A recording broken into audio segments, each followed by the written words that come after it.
একজন মুমিন নিঃশব্দে অন্ধকারে সিজদায় পড়ে আছে। চোখের পানি, বুক কাঁপছে কান্নায়। কেউ দেখছে না, কেউ শুনছে না, শুধু আল্লাহই জানেন সে কি বলছে। সে কারো কাছে কিছু বলেনি, শুধু এই সিজদা, এই কান্না, এই একই জায়গায় সেখানে সে ভেঙে পড়ে আর একসাথে আবার গড়ে ওঠে। তার বুকের ব্যথা কেউ বুঝে না, কিন্তু আল্লাহ বুঝেন, কারণ আল্লাহ বলেন, আমি তোমার চেতনার থেকেও বেশি কাছে আছি। সূরা কাফ আয়াত 16। এই সিজদা হলো তার আশ্রয়, তার শান্তি, তার বাঁচার শেষ চেষ্টাটা। সে জানে মানুষ শুনুক বা না শুনুক, আল্লাহ সব শুনে।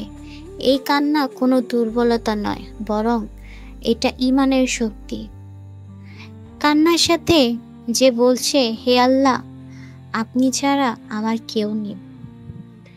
এই কান্না যদি তোমার পরিচিত লাগে, তাহলে কমেন্টে বলে যাও, হে আল্লাহ, আমি আপনাকেই চাই।